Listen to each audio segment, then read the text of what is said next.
once again. The Indianapolis Colts are 2-6 against the Titans since Pat McAfee came up here and did his wrestling announcement. And the Jacksonville Jaguars, they haven't had back-to-back winning seasons since I was a senior in high school.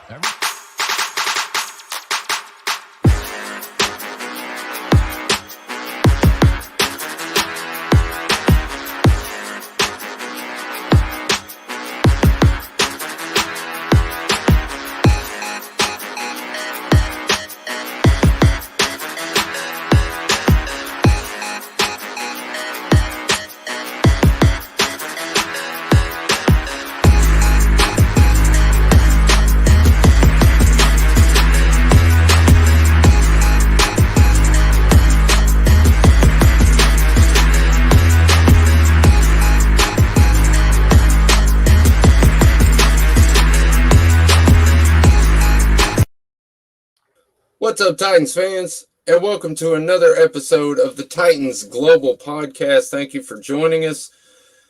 As always, I am your host, Maximus Titan Fan, and as always, joining us is my boy Link. What's up, dude?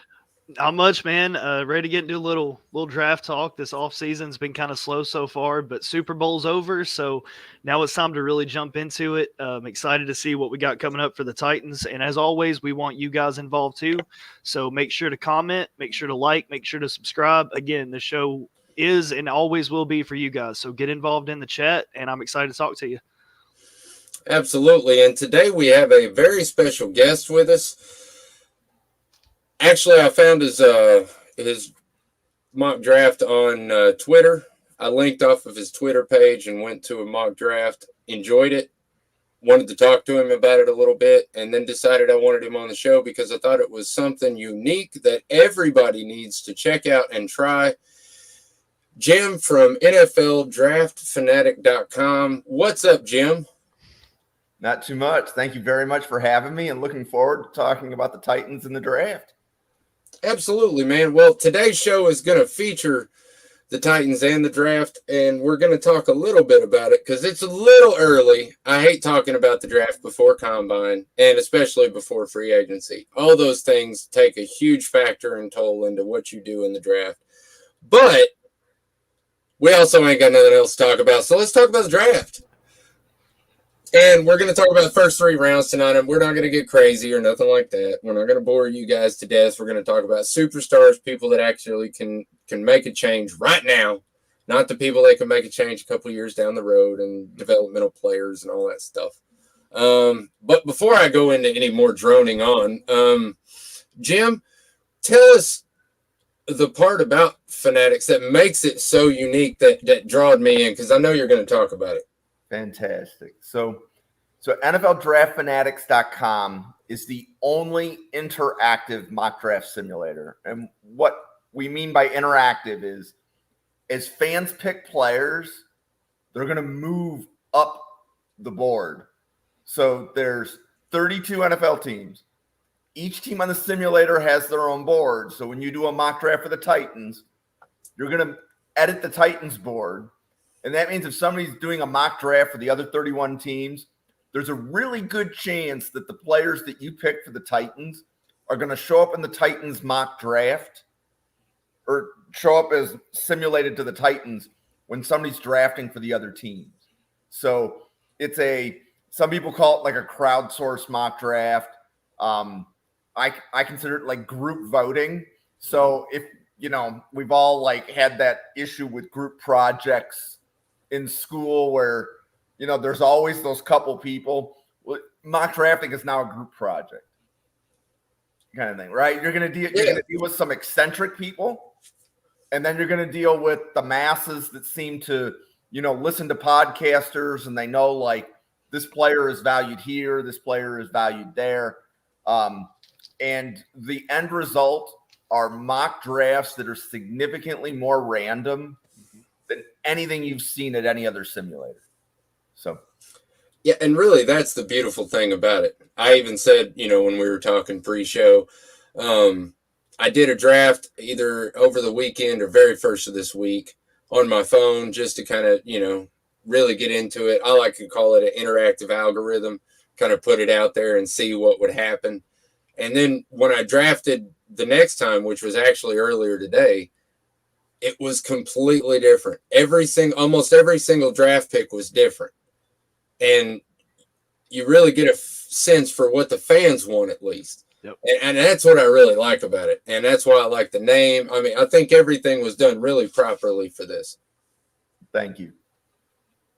Heck yeah. No, I absolutely love it. And just to go off Maximus' point, I mean, I feel like now when I get on there and I do these things, it's random to a point that most of these places and most of these mock drafts, when you simulate it, it's just taking the top computer engine choice, I guess, if you will. So to give people an input and to put it out there like that, I absolutely love it, man. Keep doing what you're doing. Yep. And for example, like I think we were talking pre-show, but what do you do if Alt and Olu aren't there when the Titans pick at 7? Yep. Right? Like there's a scenario, and when we were designing it, putting fans through those scenarios are better than the top 10 picks always being the same. So the scenario that you might see in the simulator today or tomorrow, and then if you come in 3 to 5 days later, somebody's going to have something flip. And we can talk about that as we get into it. But the idea is, are you the fanatic that we're looking for? Because if it's different every single time you come in, you're going to come in and do more. That's the fanatic I'm looking for. Yeah, and to be honest, man, I'm going to be real with you here. I do everybody's mock drafts. You know, I do PFF's mock drafts. I do the PFN mock drafts. I do the Mock King draft or Draft King, whatever it's called. I go to Google, I search mock draft simulator. I pretty much do the top 6 or 7 results, and just to kind of get a feel for and a lot of them, when you do them 2 or 3 times, you already know who everybody's going to pick. So if you want to jump ahead and you already know that, you know what I mean? But with yours, it changes up so often that I don't think it would be like that, or I don't think you would get a sense like that, because it does change so quickly. And just the 6 days or 5 days, even if you say the least amount, 5 days, I know 3 of the top 5 picks were completely different. And I thought that was a very interesting and unique experience, and I liked it, and I wanted to share it with everybody else. Thank you. Very humbled. I like hearing the compliments. In some ways, it's difficult to hear the compliments, right? But it's good to hear other people's response to something. At this point, it's about 2.5 years old. So it's nice to hear. So thank you. Yeah, that's a nice working model for just 2 years, man. That's really something. So yeah, all right, let's get into the Titans picks, because I think that's what our people are really here to see. That's what my people want to see. That's what we want to talk about. So I'll start things off. Obviously, I want Alter Fashanu. Alt is my preference. He's more complete. 6'8". He's a towering giant lunch meat of a guy, and he doesn't do anything really bad. So, yeah, I would love to have him. He's obviously the number 1 target for me, if not Fashanu. So I think Alt is consensus tackle 1. Mm-hmm. Yep. Absolutely. The question would be, how many tackles are in the top tier? And what I mean by that is, so like one of the concepts with draft is, like there's a tier of wide receivers, like Marvin Harrison Jr., Malik Neighbors. Most people are saying that they're in the same tier. With tackle, are there 2 tackles in the top tier or 3? Right? So Alt and Olu are in the top tier. The top 2, yeah. Then there would be a question, is Fuaga in the same tier, or is he a tier lower? Because if you're picking at 7, you likely want to get the best player at their position. So whether it's the best edge, the best tackle, the best corner, the Titans have the ability to get the best player at a position. And that would be a way to, let's say, build the team. But if the top 2 tackles are off the board, if Olu and Alt are off the board at 7, what do you do? Right? Do you go, is there another tackle in that tier? No. Or do you have to look for a different position? I really want to respond to this, and then I'll let you go, Link, I swear. No, go ahead. You're good. Because I actually have thought about this a lot. And if, obviously this is all just me, but if I was the GM and Fashanu was off the board, I would trade down to mid-round and try to pick up Jackson Powers Johnson. Because I think he is the best interior lineman on the board, period. He's obviously the best center. And he showed how he can move people around in the Senior Bowl practices and the game. I thought he did a heck of a job. And I would try to pick up an extra. I would like a third round, but I would take a fourth round. And the reason I say that is because the Titans don't have a third round. Right. So I really want to figure out a way to pick up that third round draft pick. And I don't really want to do it with the first round trade, but hey, I'd be all right with it. Obviously, I'd want more than just a third or fourth round draft pick. Obviously, I'd want their first round draft pick, maybe a future first round draft pick or second round draft pick and a third round draft pick this year. But that is just what I'm shooting for. What do you say, Link? Here's what I'm thinking. So obviously we talked about if two tackles go in the first round, there's really, of the teams that are ahead of the Titans, I'm really looking at who I see them picking first round. And then obviously what that changes with Chicago for me. And I'm just going to go ahead and throw this out there, maybe a little wild card. I kind of see them trading off Fields this offseason. I think the Steelers would be a great landing spot. We know the history with Tomlin and Caleb Williams and what he thinks about him. They've also got Arthur Smith coming in now. So, I mean, I think that's a good possibility. And then obviously that leads to them taking a quarterback. If that doesn't happen, I think they would probably go try to get Alt with that first pick, which is kind of crazy to say. I can't really think of the last time an offensive tackle went first overall, but hey, crazier things have happened. So, with that, for me, I don't feel like the Titans, obviously we're not looking for a quarterback. And then if another team goes out and gets Fashanu, I think that opens the wide receivers up a little bit. I think Marvin Harrison's gone. I think the Cardinals are kind of a lock for that, in my personal opinion. But that leaves Malik Neighbors, and it leaves Rome Odunze, if I'm pronouncing that right. Either one of those guys, I feel like would be a good pick at number 7. I feel like it's pretty saturated with cornerbacks. I don't think you're spending that early of a pick on a guy like Kool-Aid McKinstry or anybody like that. But yeah, I don't hate the idea of trading back if you get the right picks for it. I think a third would be a must for me if I'm going to trade back. But if not, I think Malik Neighbors, I mean, I wouldn't mind seeing that pick at number 7 or Rome. Either one would work for me. Would you do Rome before Brock Bowers? See, that's tough. And I've thought about this, and I was going to hold off on the Bowers talk, but here's what I'll say. For a player to come out in the pre-draft process, before the combine's even been completed, and say, this is the team I want to play for, that speaks absolute volumes to me. That tells me he's a guy that's going to buy in from day one.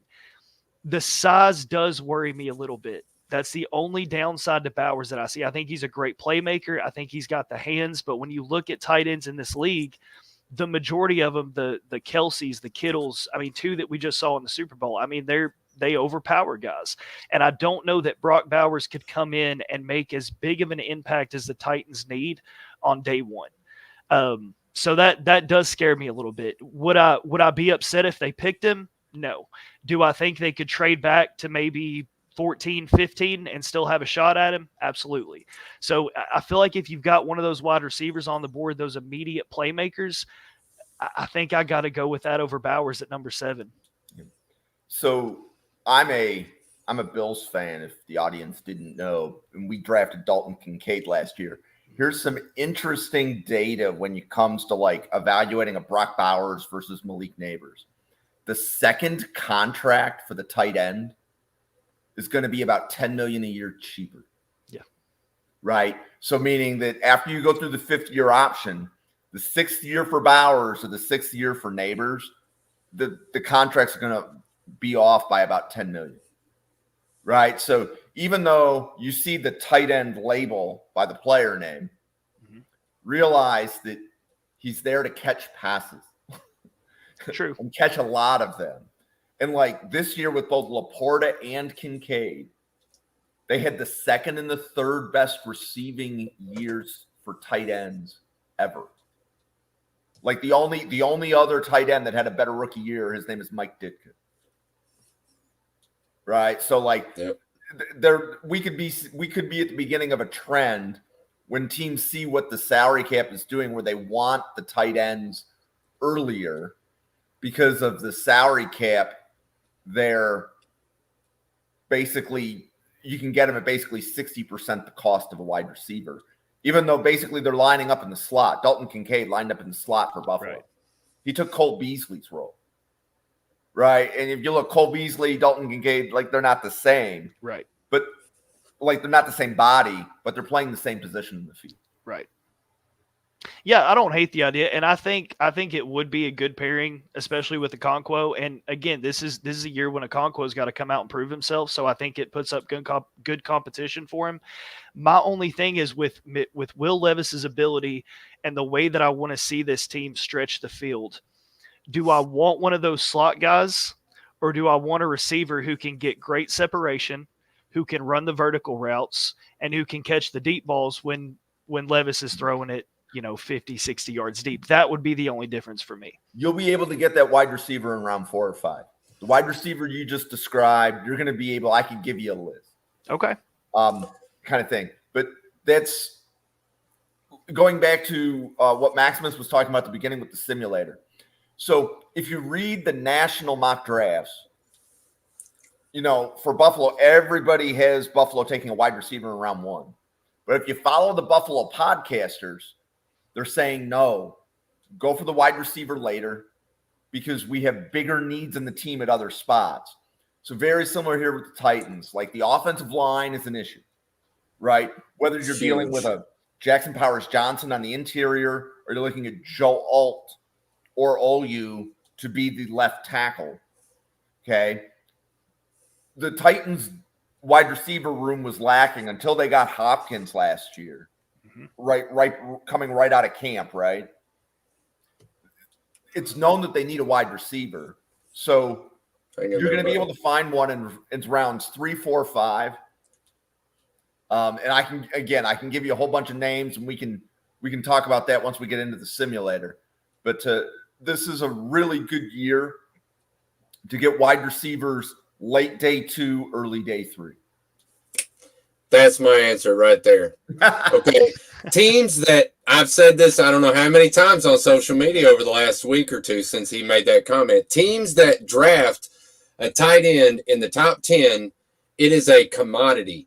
You already have a line or you already have wide receivers. You don't have as many holes as the Titans do. You are better set and you just need that one piece to finalize what you need.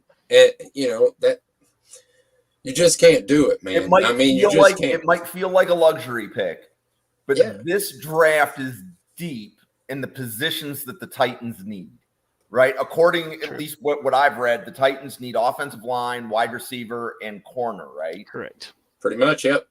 That's our biggest need. We're in the perfect draft. Yeah. You're going to be able to get corners deep into day 3. So like 5th round corners are going to be able to join the team as a cornerback 3 with your upside being a cornerback 2. Like there's not a Sauce Gardner in this class, but you're going to see a lot of corners go between probably about pick 10 and pick 50. You're probably going to see somewhere between 5 and 10 corners go in those 40 picks. So it's a solid class at the top, just lacking. There's not a like instant Hall of Famer like Sauce Gardner, getting Deion Sanders comps. That's not going to happen this year at corner. But the corners that are taken in the first 2 rounds will rival pretty much any corner class that we've had the last 5 years. This is a good year to be a corner. Mm-hmm. Good year to be an offensive lineman too. very good offensive line class. Yeah, man. So my second round pick, I'll say that. All right, let's just say that round one, whatever happens. Everybody knows what my obvious would be. But round two, I think I picked the best wide receiver in the draft outside of those top two names that you listed, which was Neighbors and obviously MHJ. Devontae Walker from North Carolina. I know it's a little odd because he didn't have the big numbers like everybody likes, but I think he has a huge ceiling. He's super fast, can stretch the field, and he's raw. He has just so much potential for me. And I honestly think he's one of the fastest wide receivers in the draft. We'll see Combine Day. We'll see if this doesn't, if this holds water or not. But I think obviously, if he's there, I don't think he is because I feel like he comes off the board way before we get to pick at 38. But let's just say by some wild chance he is there. I would love to have Troy Franklin on this football team. That is the kind of wide receiver I want. Fast, smooth, transitions well, got good hips. Needs a little bit of work on his technique, but that's really his only knock. I mean, he's got a good size and everything. So those are my two picks. If obviously, if he's there, I think Dantes will be there, but I don't think Troy Franklin will be there. But. Yeah, no, I like that, and I've got a few on my second pick. This is where I kind of digress a little bit because I really feel like you're going to be able to get Alter Fashanu there in the first round. Something tells me it's going to be there, and then you get to the second round, and then just like we were talking about, we're so deep on wide receivers and corners. What do they decide to go with there? And for me, I feel like there are some wide receivers. Malachi Corley, for example, from Western Kentucky. I feel like that's a good third rounder, maybe even a fourth, depending how far he falls. I don't think he's going to a fourth, but he's there. He's there in the third if you can try to work something out to get there for him. That's why, for me, I feel like corner would be your strongest bet here in the second round. There's a few that I like. Obviously, Nate Wiggins would be a top for me. I feel like he showed a lot of promise at Clemson. I don't know if he's still there at that point. But if he is, I feel like that's your best bet to go. Another guy that really stuck out to me was Kamari Lassiter from Georgia. PFF has him graded as the number 32 in the draft class. So obviously there's something there. He's got a lot of good metrics. He's got great hands. He sticks on people. I mean, his man coverage, he's shown that he can hold up in man pretty well as zone. So I feel like Kamari would be a good one for me. If they do decide to go wide receiver, which again, I would rather see a cornerback picked in that position. If they do decide to go wide receiver, I feel like you've got to look at Mitchell from Texas. I mean, this guy, he's 6'4", and he gets separation like no other. I mean, he's that vertical threat that I was talking about with Levis. I feel like he stretches the field. I feel like he would be a great pairing with DeAndre Hopkins. This guy could be a future number 2, depending on what you do in free agency. And then the other guy that I like, and I'm not as sold on him, but again, I wouldn't hate the pick, would be Xavier Legette. Am I saying that right? From South Carolina. Yep. Really like him. Again, pretty good metrics. We've seen the hands on this guy. We've seen some catches. I think it was the bowl game that he was in with South Carolina where he made just a spectacular, incredible catch on the sideline in the end zone.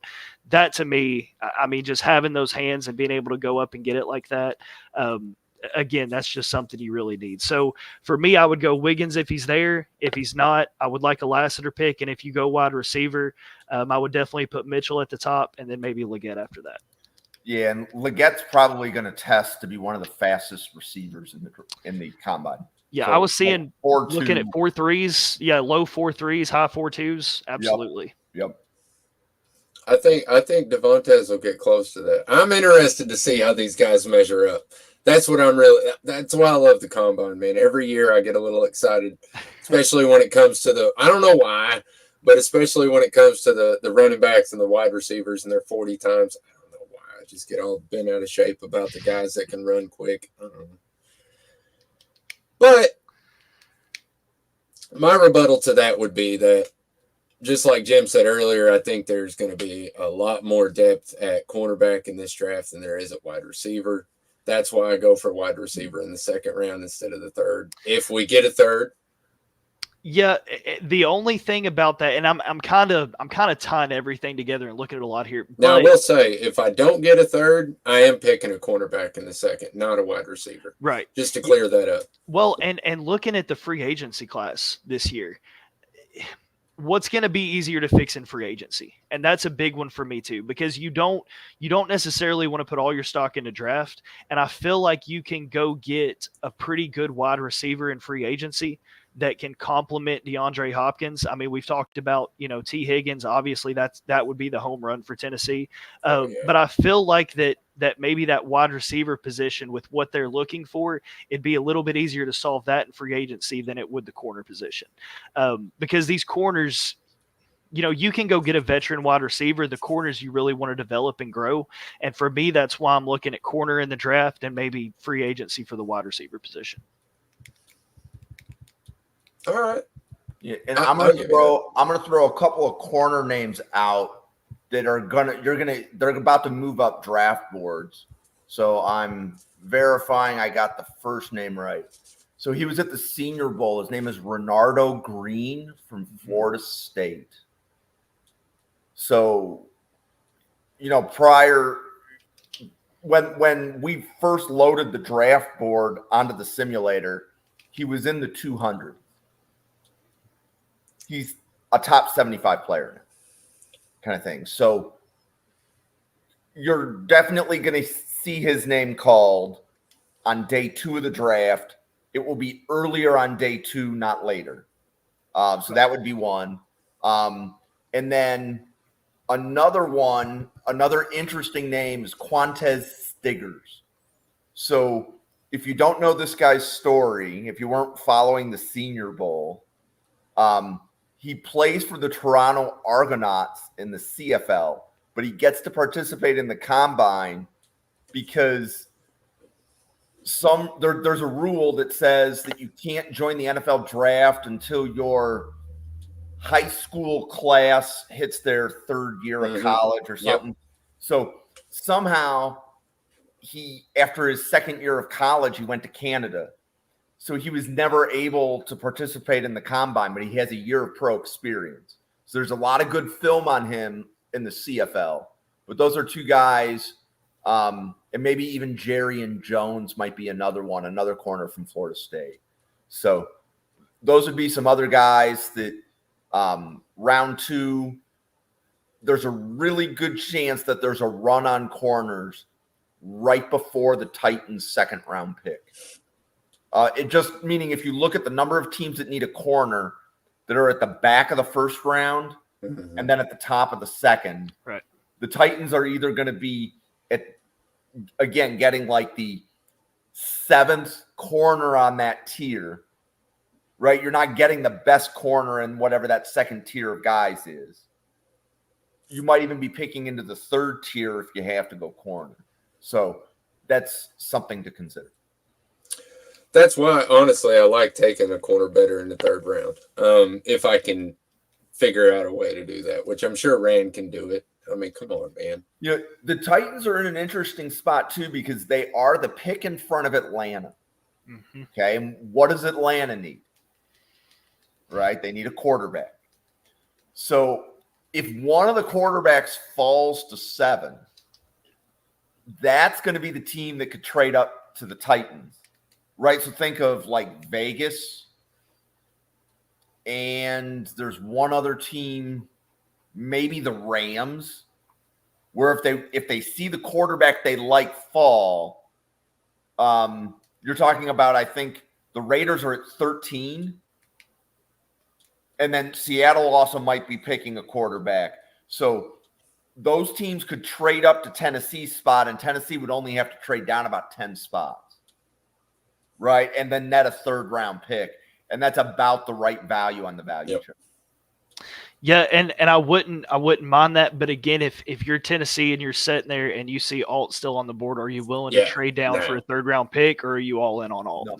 So, all in on Alt. Yeah, I would say the only trade down would be if Alt and Old U are off the Are board. both gone. Yeah, I was gonna say both of them have to be gone before I'm Right. trading down. But yeah, if they are there, then I'm trading down. Just like I said, trying to get that mid-round spot where I can pick up Jackson Powers Johnson before somebody else snatches him up, because he's going to be an elite player at the next level. And if I have to trade down, that's my best pick at that point, in my opinion, because I don't think Neighbors is going to fall that far. No, and if you're trading down that far and Bowers is still there, that's when I'm okay with the Bowers pick, if that makes sense. Because just like you talked about, you're picking number ones at that point. And I like the idea of picking up an extra offensive lineman that late who can come in and make a difference. But man, I just feel like if you're there at say 14 and Bowers is on the board, at that point I don't know that I'd be able to pass him up. I get it. Or the Dunzi guy. I can't pronounce if that he's name, even there. but I feel like yeah, even I was he's gonna gone by say, 14. I don't think he's going to be around mid-round either. No. But just saying, any of those guys are available. I wouldn't be upset. I'll say that. If they pass on who I wanted for one of those guys, I'm not going to be upset about it. But third round, if I have one, cornerback, my picks were Josh Newton from TCU. He's got good size. He's actually really good at man coverage, which you'll hear a theme here as my two picks. And the other one was DJ James from Auburn. And again, he's quick, he's twitchy, and he's very good at man coverage. I'm very interested in getting a cornerback with good man coverage skills, because in today's NFL, that's what you got to have. You got to have a little bit of size. You can't be, you don't have to be 6'1", 6'2", but you can't be 5'10" either. Not in today's NFL. Not when you got 6'7" receivers that are jumping with a 42-inch reach that can jump 42 inches off the ground. I mean, you're talking about 12 feet. I mean, you're talking about 12 feet, dude. At 5'10", you're not jumping 12 feet in the air. I'm sorry. It's nothing against you. It's just like Bryce Young. You're terrible because your size. Sorry. Anyway, I had to sneak that in there. I'm sorry. Somebody posted. Oh, that's who it was. I'm sorry. Somebody I respect posted. I'm not going to name any names, but y'all know who it is. Somebody posted up something about a redraft of last year, and we take Bryce Young instead of Will Levis. And he talks about us taking our quarterback of the future and all this dumb crap. And I just had to go on there and express my feelings towards Bryce Young, which I thought I had expressed enough of him last offseason. But, a lot of people argue that fact with me, but I'm sorry, you're never going to sell me on an undersized quarterback, especially not one from Alabama. How many good quarterbacks come out of Alabama? Can anybody name them for me? We'll not talk about Jalen Hurts yet because he's still young. Okay, I'm talking about, other than Jalen Hurts, can anybody name me an Alabama quarterback that stuck around?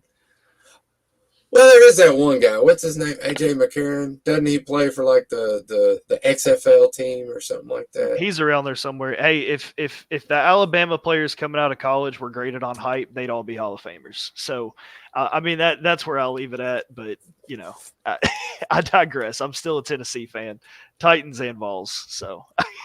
You absolutely can comment. We encourage that. That's what we're here for, is to have a good discussion.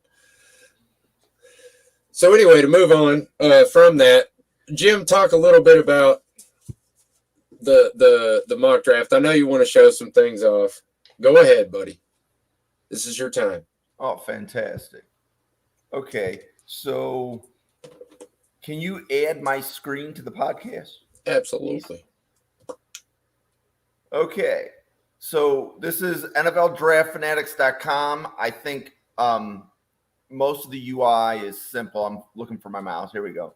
Okay, so we're going to do Titans 2-round mock because there is no 3rd-round pick. Okay, and we'll do a couple of these. Let's be different on the first one. We want to be eccentric because I want to show a couple things about the player boards moving. Okay. So one thing I've noticed with the simulator is that when a lot of people are using it, it's slow. It's too slow to – I'm just saying it's too slow. I know that it is, and I'm working on it. But this is because every team It's is writing blowing their up a own little player faster. board. It's just the nature of the way things go. Okay, so at pick 7, let's take a look at who went. So, like, for example, the Giants went OU. Alt is there, but we're not going to pick him because I want to be different. So, give me a minute. So, I want you to observe that Odunze is currently 11th on the Titans player board. Okay. We're going to take Odunze round 1. We're taking him over Neighbors. Okay. So we're going to do that. Remember, he was the 11th player on the player board. Remember, 11. Okay. So every team on this simulator has their own player board. So by me picking Odunze, he went up. Now, did he go up from 11 to 10 or 11 to higher than 10? We will find out in a minute. And then in round 2, so Kingsley is a left tackle. And Morgan might be. And then I believe Patrick Paul. So right now, there's 3 left tackles available, right? So there are other tackles here, but they're not all left tackles, right? So make sure that you can make a distinction. So if you're not familiar with this player here, he plays at Yale, and he is going to test off the charts at the combine. But he's at Yale. But I'm going to take Kieran Amagaji. I want you to observe he's 24th on the Titans board. Okay? So I'm going to take him. So we picked a player at 11, and we picked a player who was 24th on the board. Okay? When you pick a player on this simulator, they go up. Okay? The more you pick them, the more they go up. So, for example, Joe Alt has probably been picked so often that he's number 1 on the Titans board. That Okay. makes sense. So we'll let this mock finish, and then we're going to go take a look at the Titans player board.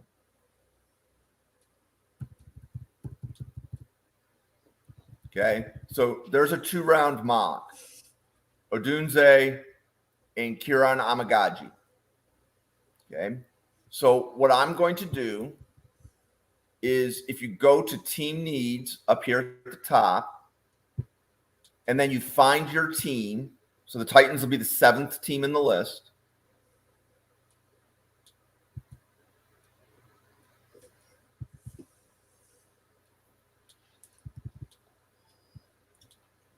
Okay. There's a player list on the far right. So this is the Titans player board in the simulator. Odunze was 11. Kieran was 24 at the time I picked him.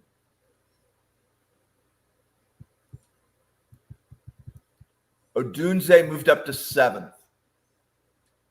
So by me picking him, he moved up to 7. Now, how many times do you have to pick Odunze before he gets higher than Alt?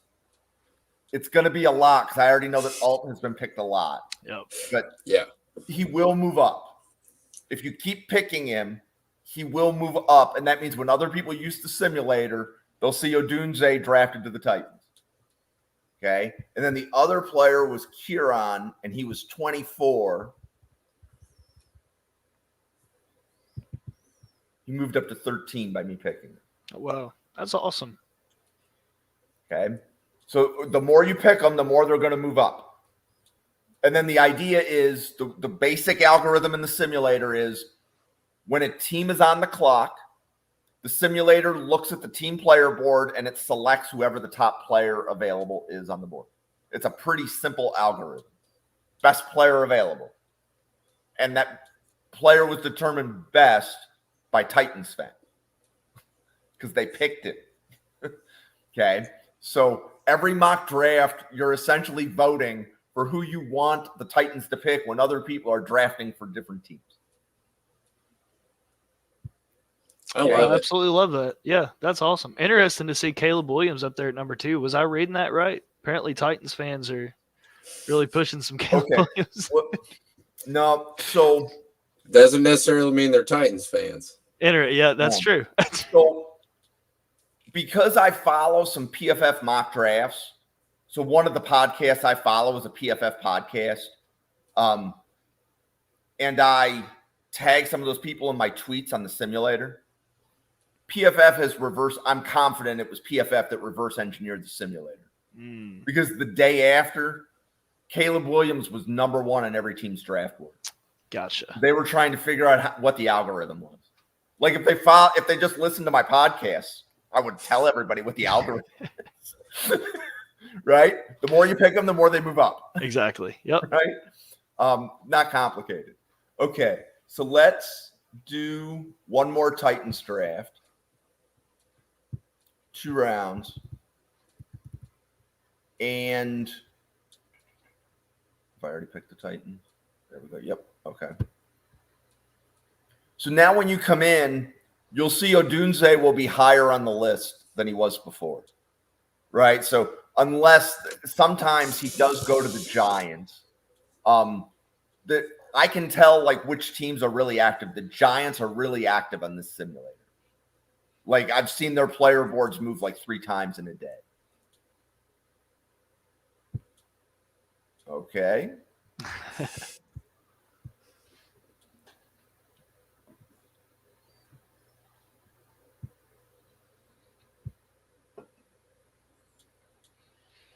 That's just speed bumps, man. Everybody's got speed bumps when you're growing. So the issue there is I updated the rosters yesterday, and I don't think I did it as clean. Like I was the one that caused that by me updating rosters yesterday. So, okay. So you see, notice Odunze is now the second best player on the board. Kind of thing, right? So by me picking him last time, he moved up. Okay. So I think the first round looks relatively the same, and we will go alt. Okay. So notice he is player 1.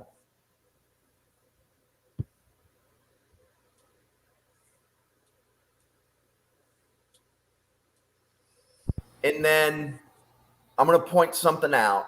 So fans have control of the boards, and there are some people that I know that use this simulator to test their boards.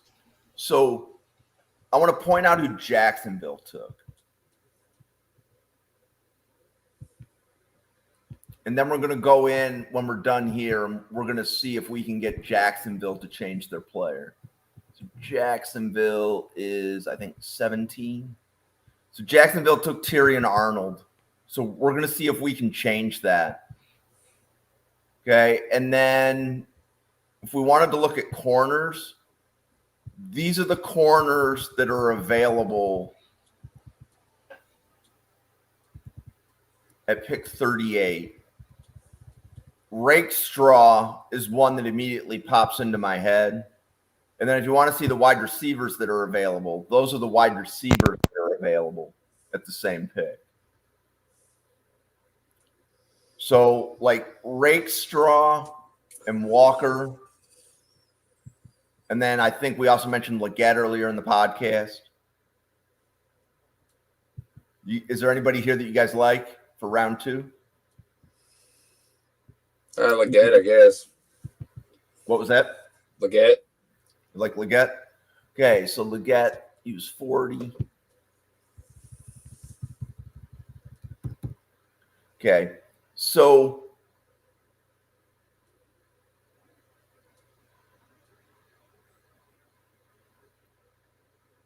if others who are following the podcast start using the simulator and you go and you do a Titans mock, feel free to comment what Leggett's rank was when you went in and you did your mock. Yeah, it'd be interesting to see the progression. Yep. So It's easier to move a player up in round 1 than it is in round 2. Okay. So, and also the lower somebody is, the bigger their jump. So if you pick somebody at 70 in the second round, you might see him jump 50 spots to the 20th spot on the board, kind of thing. So how much a player moves up, I'm not going to explain the algorithm, but I'm just going to say, if you do find somebody that's at the bottom or the back of the draft card, they're going to shoot up, especially in rounds 1, 2, and 3, kind of thing. So let's talk about some other things in the simulator. So whenever I have a chance to explain what these advanced settings are, it's not complicated, but there's no online help. So you either have to go to the NFL Draft Fanatics Twitter page, and there's a pinned post that explains all this, or you need to listen to the podcast and just listen to it over and over. Get the views up for Maximus and Link there. But let's focus on draft card depth, draft randomness, and round depth. Okay, those are the 3 advanced settings. I'm going to start with draft randomness right here. The default algorithm is every team picks the top player on their draft card. That's the default. Randomness defaults to 2. That means 2 teams each round are not picking the top player. Okay? You can bump that all the way up to 16 teams are not picking the top player. But that's what that number controls. How many teams are not drafting the top player? Okay? I say it, but how many teams are not picking the top player? That's what randomness is. Draft card depth. For the teams that don't pick the top player, how far down the draft card does it look? The default is 8. That means at least one of those 2 teams is going to pick the 8th player on their draft card. The other team is going to pick a player that's between 2 through 8. Okay. So, for example, if you set this to 16 and this to 4, this means that 16 teams are not picking the top player each round. And at least one of those 16 teams is going to grab the 4th player on their draft card. The other 15 teams will either pick player 2, 3, or 4. Okay. Questions on that? No, I like that. That kind of makes things interesting every time you do it. I mean, if you want to switch it up and just randomize everything, it's a great way to do it. I like it. And at this part of the draft cycle, my suggestion is to keep it random, meaning we're pre-combine. Right. We're pre-free agency. Keep it random, and you're essentially building a team board. Yep. Okay. Round depth. How many rounds do these top 2 advanced settings affect? The default is 5. It can be anywhere from 2 to 5. So when it's set to 5, that means it's round 1, 2, 3, 4, and 5. Those are the rounds that get randomized. Round 6 and 7, everybody's taking the top player in their draft card. Okay. So we have the depth, the randomness, and the round depth here. These buttons override the overrides. Okay. So if I were to do something like this, a three round draft, we'll keep that at 8, that back down to 2. Okay. This means right now, with that set to 5, that rounds 1, 2, 3, 4, and 5 are the ones that get randomized. If you flip this on, every team is going to select the top player on their draft card in round 1. So as we get closer to the draft in April, flip this on. That way your first round isn't being random. It's going to be later. So now this means round 1, top player selected. Rounds 2, 3, 4, 5, and 6 are random. 7 is top player. If you flip this on, rounds 1 and 2, everybody's taking the top player on the card. Rounds 3 through 7 are the rounds that get randomized. So that's what those do. Any questions? Nope. No, Okay. I love it. I think it's straightforward, but I am an engineer by day. Okay. And I also write online help and technical documents and training. So to me, I can explain it and it sounds self-explanatory, but other simulators don't behave like this. So I don't know how intuitive it is. Right. It's intuitive to me because I designed it. Right. Yep. Absolutely. Yep. Okay. But the next thing we want to do is we want to talk about some of these advanced things down here. So remember how I said, let's pay attention. Jacksonville took Tyrion Arnold last time, right? Let's see if we can do a mock draft, but get Jacksonville to take a different player. Okay. So we're going to go and do a first round challenge, and I'm going to pick Jacksonville. A first round challenge, 5 unique first rounds. Okay. So I'm going to flip this on. Jacksonville. So basically, we're about to go, and this happens pretty fast. Granted, we're using the simulator at the peak time of day, but generally, this is pretty quick. So I'm going to see if I can get the Jaguars to take Corley in round 1. Okay, so I'm talking about, he's not even on the first page. Where is he?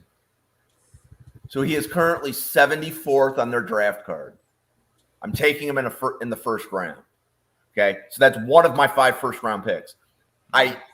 When you do a first round challenge, all 5 picks have to be unique, so I can't take Corley again.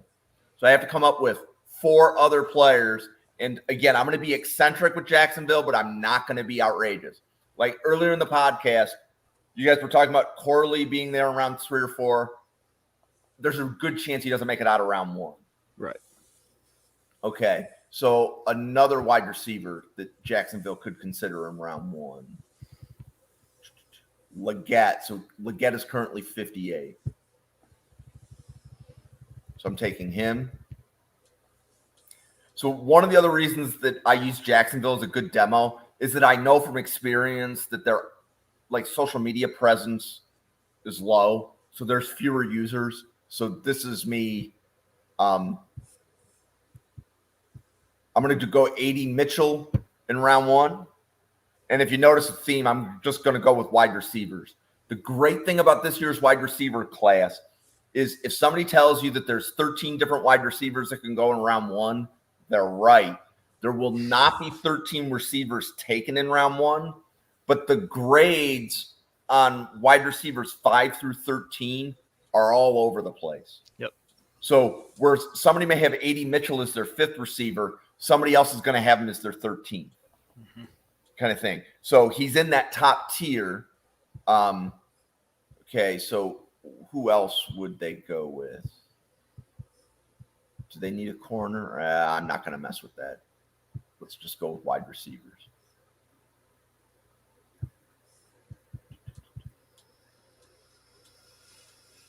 Johnny Wilson, round 1.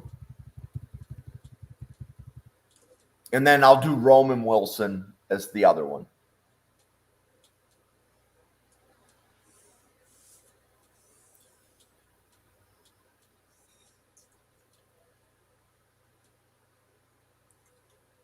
Okay, so Corley didn't move to the top. Okay, he moved high, but I know I didn't get him to the top. Okay, so Jacksonville, I have their player board right here. I'll refresh it.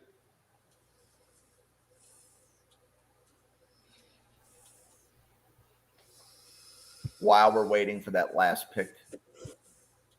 Like I said, I have recognized that there's a flaw in the architecture. So at the busy times of day, especially if you're using the advanced mock drafts, it's not fast. But this is by far the peak time of day for the simulator. So if we look at wide receivers,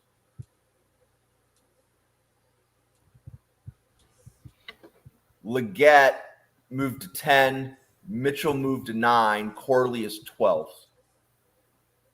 Okay. So me picking Corley once, he went from 74 to 12 on the player board with 1 first-round selection. So with the algorithm that we've implemented, if you pick somebody in the first round, they are going to shoot really close to the top or to the top, depending upon where they were.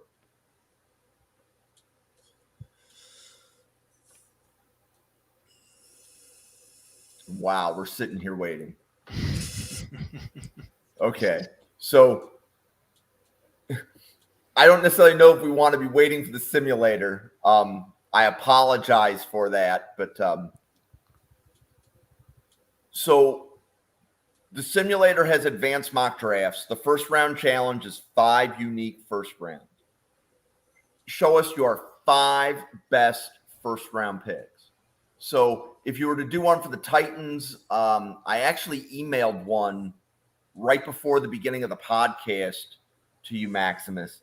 So I think I emailed it to the podcast Twitter page.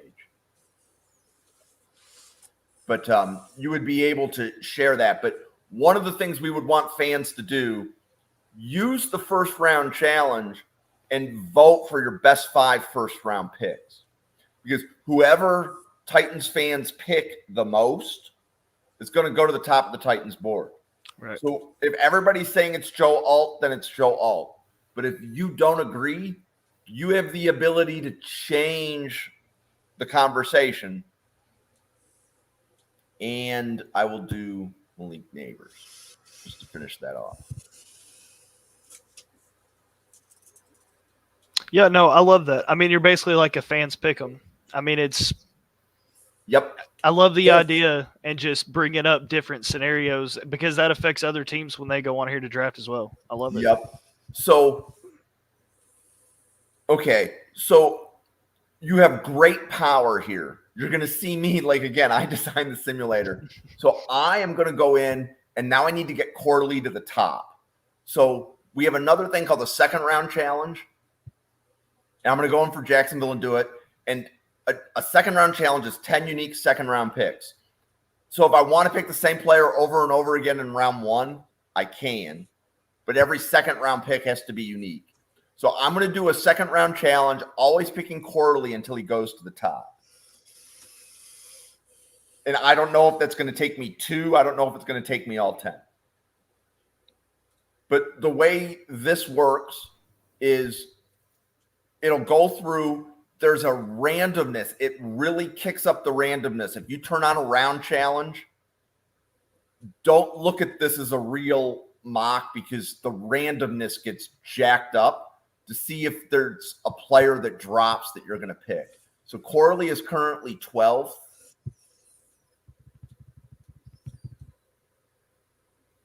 And then the Jaguars also need corner and they also need interior O-line. So all the players I pick in the second round for them will be interior O-line. So this is a player.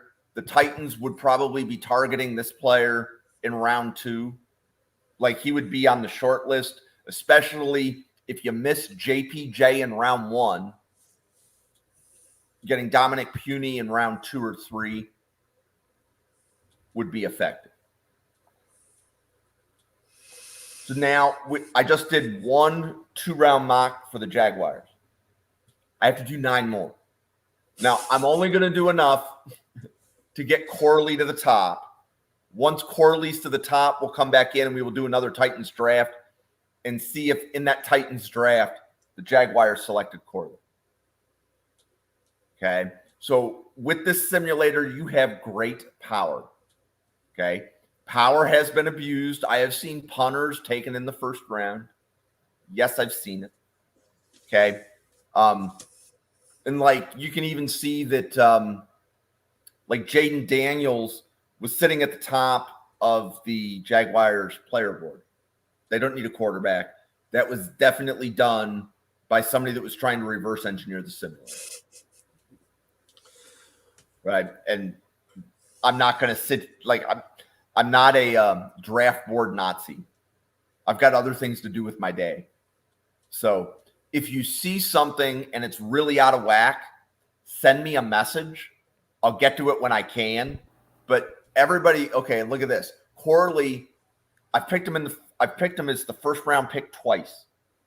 Once in the first round challenge, once in the second round challenge. He is already at the top. So if anybody listening to the podcast can go in and do a Titans mock draft right now, tell me who Jacksonville takes. But I'm about to finish. I'm just going to do one more second round pick, and then I'm going to close out.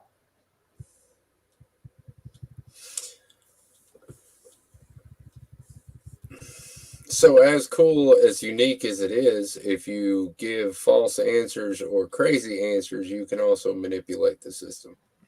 Absolutely. Absolutely. We like crazy. Okay. We like people thinking different. The question is how different. So, like, if fans are not familiar with Malachi Corley, okay, he is probably the best open field runner in the draft. Okay. What I mean by that is once the ball is in his hands, he's even better than Marvin Harrison Jr. and Malik Neighbors. Absolutely. Okay. So if this guy has the ball in his hands, it's going to be very tough to tackle him. Okay. So there are comps to Debo. I'm not always big on comps, but I've heard those. Yep. So you can use him as a back. You can use him in the slot. The guy is super strong, like his core strength. He's not a small guy. But anyway, there's a chance if you have an offensive coordinator that has he thinks outside the box, that's the team that's going to get Corley. Absolutely. His route tree isn't going to be where a lot of the other top receivers are. But if what you need is think of why did the Lions draft Jahmyr Gibbs last year? They needed a playmaker. Think of Corley as a playmaker. Yep. Kind of thing. So. Okay. Yeah, and to your point, I just ran one while we were doing this, and now the Jags are picking Corley on my simulator. So yeah, it absolutely manipulated it. That's awesome. Yep. So if anybody listening to the podcast is doing a mock draft on NFL Draft Fanatics, feel free to tag me in it. My Twitter at NFL Draft Fanatic. There is no I in Fanatic on my Twitter. Thank you. I'm glad you guys got a chuckle out of that. Thank you. Hey man, everybody does stuff like that. Yeah. I love it. So tag me. I love the interaction on social media. If you take the time to tag me, I will take the time to interact back. Cool. Okay. And this is designed to be the fans simulator. Yep. Okay. So if you need a player board that's going to be consistent, use any one of the other 5. Every time you come into this, the Titans player board is going to be different. It's going to change. Yep. It's going to be different. That's why I like it, because it's for the fans, just like us. That's what we're doing here every day, every week, putting in the work for you guys, because we don't have anything better to talk about, I guess, on a Monday night. But, Combine's the 29th through the 3rd. Really excited about that, and obviously that's going to change a lot of these theories when it comes to the draft. Yeah, we're going to do a pre-combine primer. I know we were messaging about that a little bit before. So on NFL Draft Fanatics on our YouTube, we have content on every position group. We're going to be finishing the rest of the position groups this week and next, where different analysts are coming on and they're basically sharing their player boards. Like, here's the wide receivers in the top 100. Here's the wide receivers that are 80 to 160. Here's the defensive linemen in the top 100. Here's the defensive linemen that are 80 to 160. And we're just kind of grouping them together like that. Right before the combine, we are getting a group of podcasters together. So there's going to be at least 6 of us on the same podcast. And we are going to do a snake-style offensive draft, one podcast, and then a snake-style defensive draft. So everybody's going to pick 11 players for offense. Everybody's going to pick a starting 11 for defense. And that primer is going to give you 132 names to pay attention to for the combine. So that way, when you start to see people at different events, you're thinking, hey, that could be somebody we're getting in the 3rd or the 4th round. So you have a basic idea. So like, here would be an example. Centers. We know JPJ is at the top, but you know who the next 5 centers are. If the Titans need an interior lineman or center, who are those next 5 or 6? The podcast will talk about what are the tiers of centers. We're going to be doing the same thing with wide receivers, right? So there's going to be at least 33, if not 44 wide receivers mentioned. Yep. Oh, that's cool. Okay. Where can they follow your podcast at? So you can find the podcast on YouTube. And then you can also follow me on NFL Draft Fanatics on Twitter. And we post those there. I am relatively new to the podcast game. So like, even when I see like that great production you had at the beginning of your podcast, with like all the Titans highlights, I haven't even figured out how to do that yet. Because I've been so focused on the simulator. I haven't like polished up the podcast part of my endeavor yet. So right now you can find the podcast on YouTube. You can find them on the NFL Draft Fanatics Twitter feed. And the NFL Draft Fanatics Twitter feed is pretty much draft info. I follow a lot of people that are analyzing players, and I pretty much just retweet most of their stuff. But like, you know, one of them's like a Bills person. One of them does a different team. One of them does a different team. But I'm just funneling it so everybody has knowledge on players. So if you're trying to see, I think a great example is quarterbacks.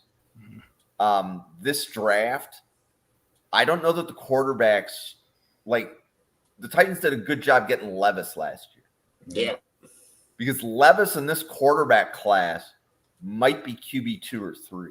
Absolutely. I do agree with that. Yeah. So Anthony Richardson would definitely be one of the top guys in this class, but as would CJ Stroud. Mm-hmm.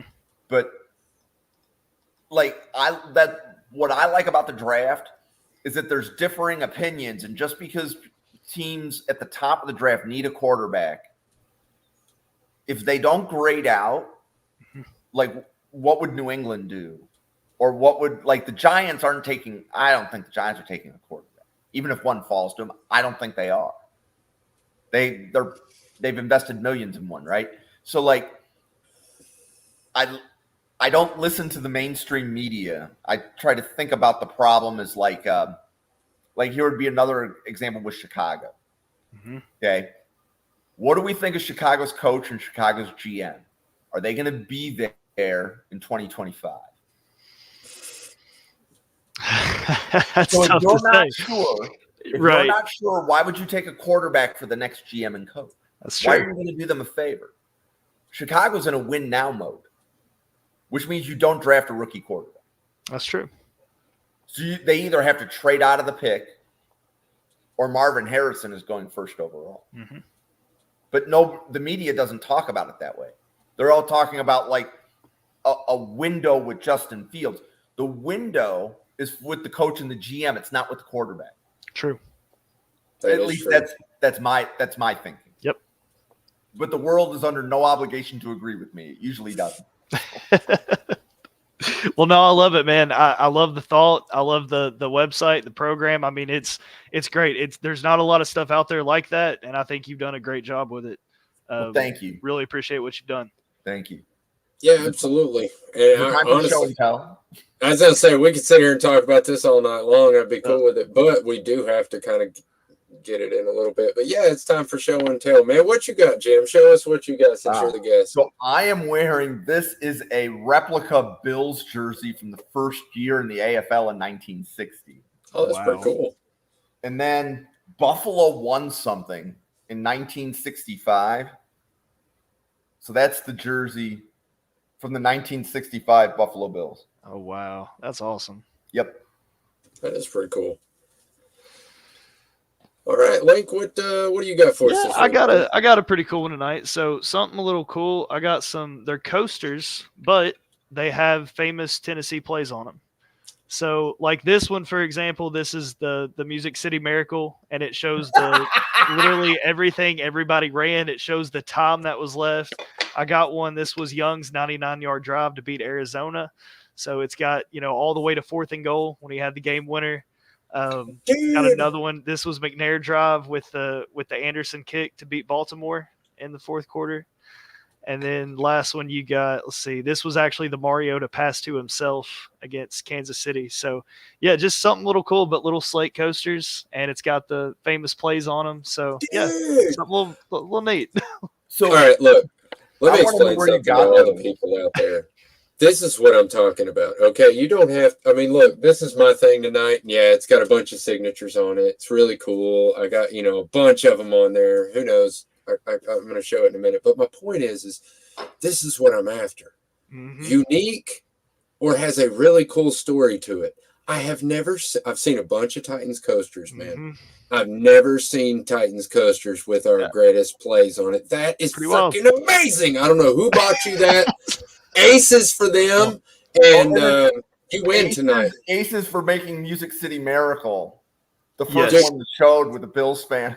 Yeah, I had to do it. You brought out the Bills gear, and I was like, man, I got to start with But I'm gonna drop another, and anybody that's followed my podcast for a long time already knows this, but before I was a Titans fan, before the Titans moved here, and I always said if Tennessee ever got a team, I would follow them immediately because I love football, and I want it closer to me.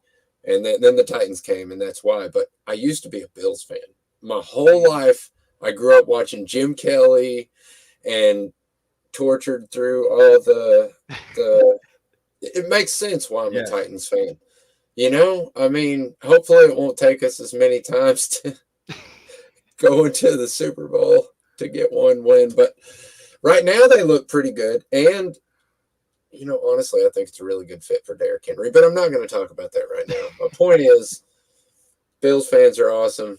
Or at least I think they are. The Bills Mafia is amazing. If you've ever been to a game up there, it is intense. It's a whole nother level. Oh, and I was at the Monday night game where Josh Allen got tackled on the one, and that was an awesome game day experience. And I mean, I've gone to a lot of away games, but that wasn't hostile. No. Like I've walked into Heinz Field with a Bengals shirt on. Okay, that was a level of hostility. Whoops. Come to a Titans game when the Ravens are in town. Yeah, the only thing you'll see the same thing. The only thing you guys are fighting are tables, and I respect it. I absolutely respect it. And then y'all do drop some bows on some tables, man. That is crazy. I think one other thing to point out, like Houston. If we all look at what Houston did last year, and they made the playoffs this year, right? Houston was one game away from having the number 1 overall pick in the draft, and they made the playoffs. So when you're looking at the offseason plan for the Titans and with a new coach, it's not a 2-year rebuild, right? Especially because you've got your QB in the building already. Yep. Right? If you hit the draft and you can figure out, what the needs are, maybe interior offensive line and free agency or whatever, it's very easy to turn something around quickly if you have the right coach and the right quarterback. So I am very much looking forward to seeing how the Titans compete in their division, because the Titans division has better quarterbacks from top to bottom of all the teams in the division of anybody in the AFC. Yep, 100% agree. So that the AFC, that's the AFC South, right? Yeah. So the AFC South, that's going to be a tough division for years to come. Going worst to first has happened there before, and let's talk about the draft. Talk about the players. We've got months to do it. So unfortunately, we do have to end the show, but I do want to show off my hat real quick. Yeah, what you got? All right, so basically, it's another thing I really want to go more into, but I'll do it on another show. Titans Caravan and the open practices is really where this came from. I did this. I've got 3 different hats, and I can show you all of them, and not right now, but they all were done within about a 4-year period. And I have all these signatures on them because they used to do the Titans Caravan and open practices where we got to meet the players, and people from outside of Nashville actually got to experience some of this Titan glory. And some of the signatures are not so cool, like Gerald McGrath. If you don't know who that is, then yeah, it's all right. It's Corey. I can't even remember his name. It's back in the day. If you look at some of the other signatures I've got on here, like Jake Locker, There you go. in there. That's a very special one for me. That's Rob Baronis. R.I.P. Rob. And right there is another big special one for me. That's Mark Mariani. T-Rack, unfortunately, rode all the way across my hat, but it was cool. I mean, it's a different dude every year, so I didn't really care to get that. But I was nice to him, because I'm a nice guy. But some really cool signatures on there. That's why I keep it up there. It's one of my favorites. But yeah, we need that interaction from Absolutely outside of Nashville, man. So from us guys, that don't have season tickets, man, let us come to the practice, at least 1 or 2 a year. I'm not asking for a whole lot, just a meet and greet with some players, throw them out on the caravan like you used to do. That was so cool. Anyway, so I think we did a great show tonight. I enjoyed every minute of it. I thought the mock draft, if anybody hasn't experienced that, go experience it. It's very unique. It's more unique than any other mock draft simulator you're going to find out there. I can guarantee you that.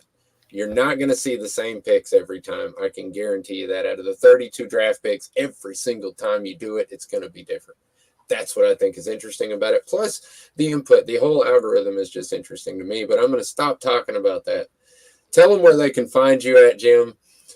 All the places they can find you, brother. Yeah, so best place to find me is on Twitter at NFL Draft Fanatic. No I in Fanatic on Twitter. We have a YouTube channel. The YouTube channel has a lot. So, like, if you want to see a Titans first round challenge, second round challenge, those recordings have been there for months. So if you need to see where the mouse clicks are, those are there. There's podcasts about the players in the draft. So if you're not familiar with the difference between a right tackle and a left tackle, we have a podcast that went through the offensive linemen, and we talked about which of these players are the left tackles versus the right tackles, kind of thing, right? Because when you look at a simulator, it just says tackle, right? So check out the YouTube channel, follow us on Twitter, and keep interacting with Maximus and Link, and we'll all find each other. So social media is a great place to find new people and interact. So I think those are the 3 best ways to go. Absolutely. And as always, if you don't know, you should be ashamed of yourself by now. But you can find us, Titans Global Podcast, on everything, Facebook, TikTok, Twitter, YouTube. That's where we want you to go. Like and subscribe on YouTube. Hit that little bell so you get notified when we go live. And as always, you can follow me, Maximus Titan Fan, on Twitter or Facebook individually. Or you can follow my boy Link on Twitter or Facebook at Link Rogers. That's right. Again, thank you for joining us. Thank you for another awesome episode, fans. Thank you for all the comments and the views. And tighten up. Peace out. Tighten up.